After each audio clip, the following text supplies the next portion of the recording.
Rome, June 1934. A dictator stands in the royal box of a stadium built in his own honor. Below him, the Italian national team is about to play for a World Cup they were never supposed to be allowed to lose. 4 years earlier, a small Swiss-based sporting federation had made a choice. Not about football, about who got to host it, and why this is not a story about a great football team. It's a story about an institution that decided again and again that legitimacy was for sale, and at the highest bidder was usually the most dangerous man in the room. Over its first 50 years, FIFA would crown a fascist regime's tournament, look away as a country vanished mid-competition, bury its own trophy from an invading army, and quietly decide which nations still deserve to exist on a football pitch after the war ended. None of it was an accident, and almost none of it at the time was called what it actually was. Here's why it still matters. Every argument you've heard about FIFA and Qatar, FIFA and Russia, FIFA and money, that argument didn't start in the 21st century. It started in 1904, and it never really stopped. This is FIFA was never neutral. Here's the proof. May 21st, 1904. In a modest office on the Rue Saint-Honor in Paris, representatives from 7 national football associations sign a founding document. France, Belgium, Denmark, the Netherlands, Spain, Sweden, Switzerland. They call the new body the Fédération Internationale de Football Association, FIFA. And here's the first thing worth noticing. The country that invented modern football isn't in the room. The English Football Association had been asked. They didn't bother replying. To the men who ran English football, an international body governing the game felt unnecessary. Even a little beneath them, England would join a year later, in 1905. But the pattern was set before FIFA had played a single match. The sport's home nation would treat the new federation as optional, something to use, not something to obey. That tension between the countries that invented the game and the federation trying to govern it globally would define FIFA's first 3 decades, and it would teach the organization an early, uncomfortable lesson in 1920, and again in 1928. England walked out of FIFA entirely over a dispute about amateurism, over who could be paid to play. Twice the governing body of world football lost a country that invented the sport, and twice FIFA had to decide how badly it needed them back. The lesson FIFA learned was simple, and it would repeat for the next 50 years. Prestige and legitimacy are more valuable than principle, and an institution built on nobody's real authority has to keep proving it deserves any at all. Enter Jules Rimet, a French lawyer, a devout Catholic, and by 1921, FIFA's 3rd president. Rimet had one obsession, a truly global tournament independent of the Olympics. That FIFA alone would control. At the time, Olympic football was the biggest stage the sport had. But the Olympics were run by the International Olympic Committee, not FIFA. If Rimet wanted FIFA to matter, FIFA needed a tournament of its own. In 1928, FIFA's Congress voted to create it. A World Cup.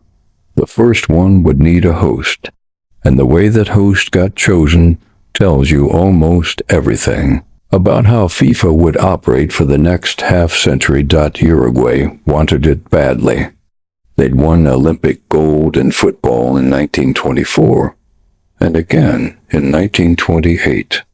1930 marked the centenary of their constitution, and critically, Uruguay offered to pay for it. Travel costs, accommodation, stadium construction, all of it. European federations grumbled about the distance.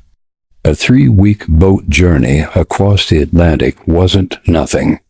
But money talked, and Uruguay's money talked loudest. FIFA awarded the first World Cup to the highest bidder.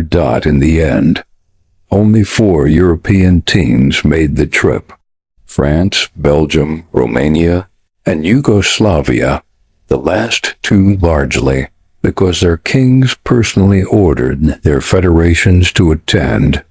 Smoothing diplomatic and financial friction FIFA itself couldn't resolve.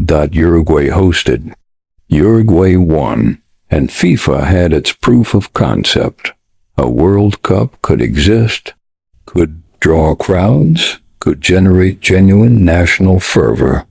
What it hadn't yet proven was who would be allowed to host it next, and at what cost to FIFA's judgment. That question landed on FIFA's desk almost immediately, and by 1932, the man asking for the next World Cup wasn't a king with reservations. He was a dictator with a plan. By the early 1930s, Benito Mussolini had run Italy for a decade. Fascism wasn't a fringe experiment anymore. It was the Italian state. And Mussolini understood something that plenty of democratic leaders hadn't yet figured out. Sport was propaganda with better production values. Italy had already built a national football league under fascist reorganization. Stadiums were being constructed as monuments, literally named after the Partito Nazionale Fascista. Mussolini wanted the World Cup, and he wanted it as a stage dot in 1932. Italy formally bid to host the 1934 World Cup. And here is where FIFA's decision-making stops looking like an accident of circumstance and starts looking like a pattern. Remit and Italian football. Administrators, chief among them Giorgio Vaccaro, a fascist-appointed federation president who also happened to be a general in Mussolini's regime, had an existing, cordial working relationship. Fascist Italy offered exactly what Uruguay had offered 4 years earlier: money, infrastructure, and state backing. Except this time the state doing the backing was an openly totalitarian one, already suppressing opposition, parties, and jailing dissidents at home. FIFA's Congress was not naive about what fascist Italy was. By 1932, the nature of Mussolini's regime, press censorship, one-party rule, political imprisonment was documented and widely reported across Europe, and FIFA voted to hand that regime the World Cup anyway. Not because the vote was secretly rigged. The historical record doesn't support that, but because nothing in FIFA's structure asked delegates to weigh politics against football in the first place. That's a decision this episode is really about. Not a single corrupt handshake, a federation whose entire founding logic had no mechanism for saying no to power, only a mechanism for saying yes to whoever could pay and organize. Remit, for his part, never described himself as a fascist sympathizer, and there's no serious historical claim that he was. But he was, by every account, a pragmatist who wanted his tournament to succeed, and Mussolini's Italy offered success on a plate. Italy got its stadiums built on schedule, its trains running for spectators, its state press machine ready to cover every match as a triumph of the nation. FIFA got a World Cup with infrastructure no other bidder could currently match.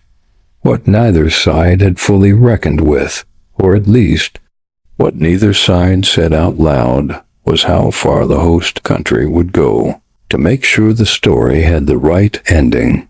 The 1934 World Cup opened in May. 16 teams all played on Italian soil. And almost immediately, observers noticed something. The tournament's structure and officiating seemed to be bending toward one outcome. Historians disagree on exactly how much direct pressure Mussolini's government put on referees. What isn't disputed is the pattern of decisions that followed, and how loudly Italian and foreign press at the time noticed it. The quarterfinal against Spain is the case most historians point to. A brutal, foul-heavy match ending in a draw, followed by a replay the very next day, a scheduling decision that heavily favored the host, who fielded a fresher squad while Spain's key players were injured or suspended. Spain's captain, goalkeeper Ricardo Zamora, was one of several players effectively knocked out of the replay by the previous day's physical punishment. Italy won the replay and advanced. Contemporary reporting, including from neutral press outlets, questioned the referee's conduct in both matches. The referee for that Spain replay, and later, controversially for Italy's semi-final against Austria, was a Swedish official named Ivan Eklund. He was reportedly a dinner guest of Mussolini's the night before the semi-final. That detail comes from period reporting and has been repeated by multiple historians. Though FIFA's own contemporary record makes no formal finding of misconduct, Austria's team, the celebrated Wonder Team, among the most admired sides in Europe at the time, lost that semi-final 1-0. In a match Austrian players and press described afterward as marred by rough Italian tactics that officials repeatedly declined to punish. This is a mechanism worth understanding. It wasn't one dramatic fix in a smoke-filled room.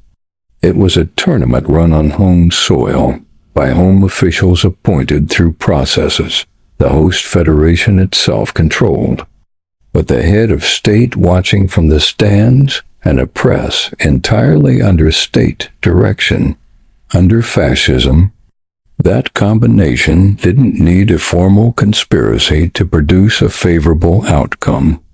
It only needed everyone involved to understand, without being told directly, what was expected.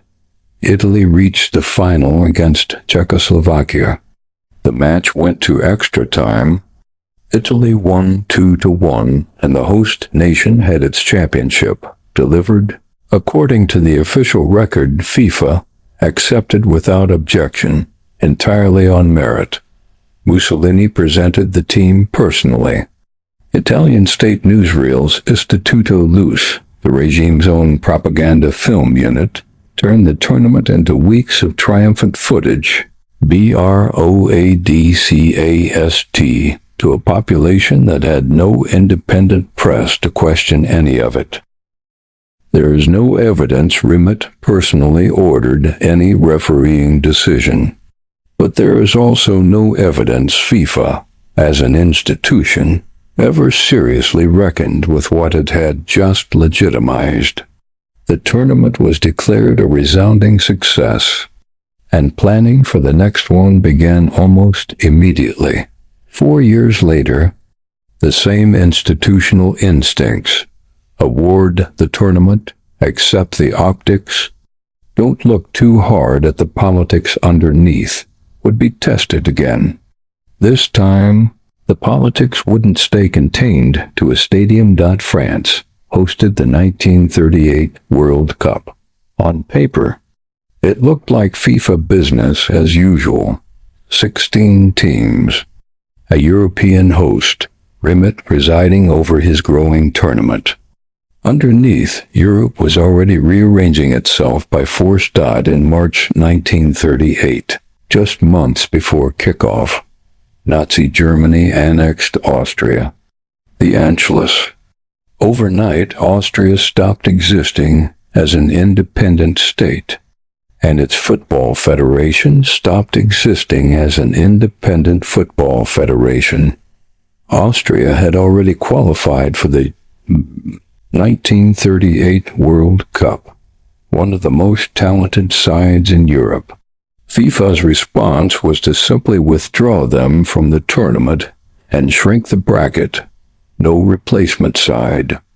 No formal reckoning with what had just happened to a member federation. Germany invited several of Austria's best players, Matthias Sindelar chief among them, one of the most gifted forwards in Europe, to join the newly unified German national team for the tournament.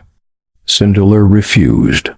The details of exactly why are debated by historians. Reported ambivalence toward the new regime, reported reluctance to play for the country that had just erased his own.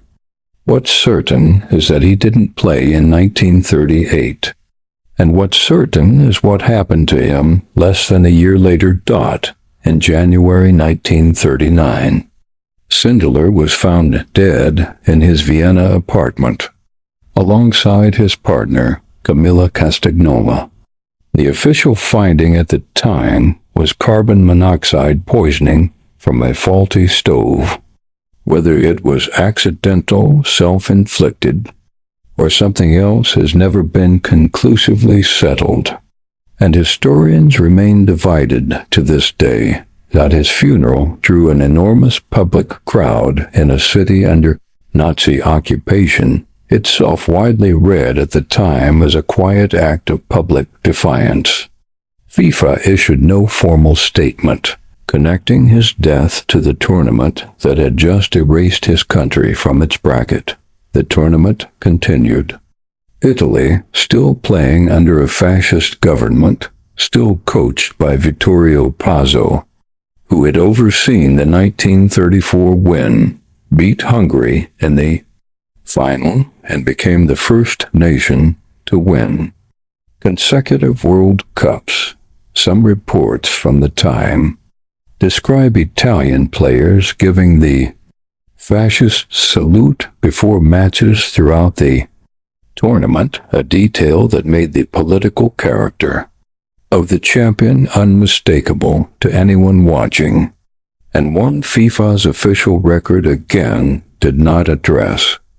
18 months later, the war that had been building beneath every one of these decisions finally arrived in full, and FIFA, an institution that had spent a decade accommodating whichever power wanted the spotlight, had no real answer for what came next. No World Cup was held in 1942 or 1946. FIFA's operation shrank to a skeleton administration. Rimet remained nominal president throughout. But the federation that had spent the 1930s courting dictators now had almost nothing to govern. Here's a detail worth getting precisely right, because the popular version of this story usually gets it wrong. The Jules Rimet Trophy, the World Cup itself, didn't survive the war by accident.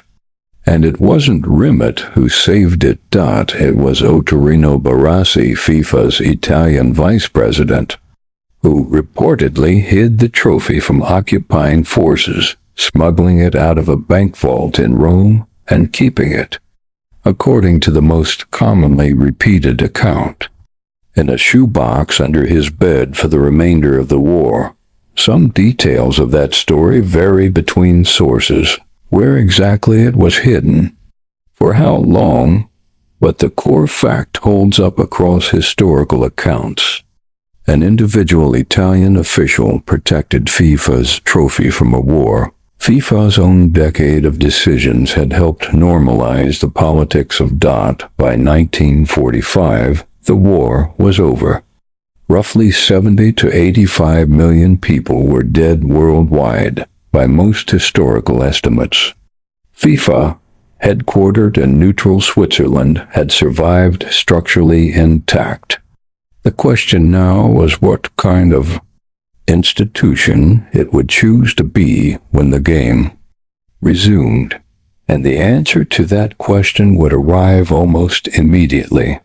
In the very first decisions FIFA made about who was still allowed to play, FIFA's first post-war Congress took place in Luxembourg in 1946, and one of the first items on the agenda wasn't a football question at all.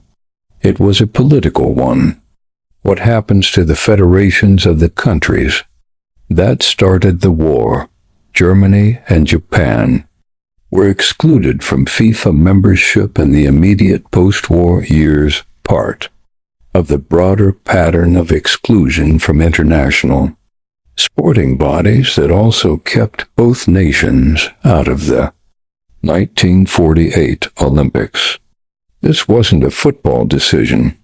It was a geopolitical one, made by a sporting federation that had spent the 1930s insisting politics and football were separate things. Meanwhile, the same 1946 Congress welcomed the British associations back into FIFA after their pre-war walkout. England, Scotland, Wales, and Northern Ireland all rejoining, ending a rift that had lasted in England's case since 1928. Notice the shape of it.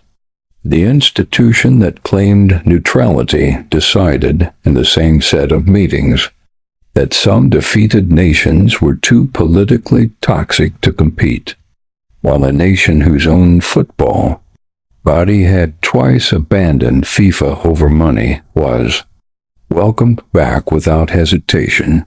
That's not a criticism of any individual decision in isolation.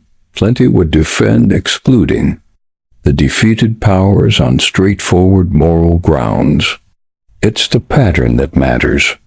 FIFA had never actually operated as a neutral arbiter of sport.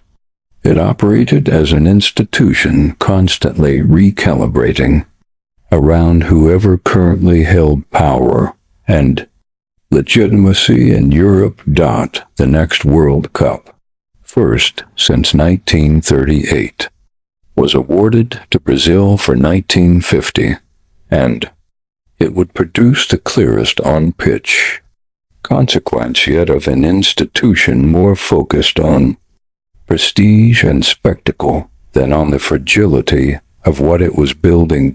Brazil built the Maracanã specifically for the tournament at the time, the largest football stadium on earth, designed to hold roughly 200,000 spectators.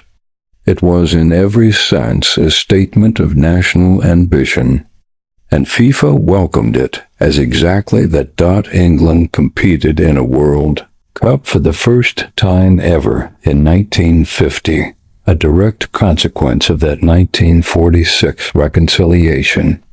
Expectations at home were enormous. England, after all, was still widely regarded as the spiritual home of the sport. In their second match, England lost 1-0 to the United States, a team of part-time players facing what was, on paper, one of the strongest sides in the tournament. It remains one of the most infamous upsets in football history, and it happened on the very stage FIFA's post-war rebuilding had just reopened to England. The tournament's real institutional reckoning, though, came in the final match. Brazil, playing at home in front of what's estimated to have been close to 200,000 spectators, needed only a draw against Uruguay to win the championship. Outright. Uruguay won 2-1. The result is remembered in Brazil to this day as the Maracanazo, a national trauma so significant that it reshaped Brazilian football culture, sports journalism, and even national identity for a generation. FIFA's tournament had grown from a 50,000-seat, four-boat crossing curiosity in 1930 to the single largest live sporting event most of those 200,000 people would ever attend. The scale of the spectacle FIFA had built was now genuinely capable of producing national-scale consequences from a single football result. And that's really the through line across these 50 years. FIFA's founding decisions were never about protecting the sport from politics and money. They were about which politics and whose money the Federation was willing to accommodate in order to keep growing. Go back to where we started, a dictator in a stadium box, watching a tournament his government had helped shape from the moment FIFA said yes. That image isn't a historical curiosity. It's a template. Every time a modern World Cup host has been criticized for its politics, its labor practices, its human rights record, the underlying question people are actually asking is the one FIFA's Congress first answered quietly in 1932. Does this federation have any real mechanism for saying no to power? Or only a mechanism for saying yes to money and spectacle? In 1934, the answer was fascist Italy. The Federation has changed its letterhead many times since. It's never seriously changed that answer. If you made it this far, tell me in the comments. Which modern FIFA decision do you think future historians will treat the way we now treat 1934? I want to know what you think still hasn't been reckoned with. And if you haven't already, subscribe. It helps this kind of deep dive keep getting made. I'll see you in the next one.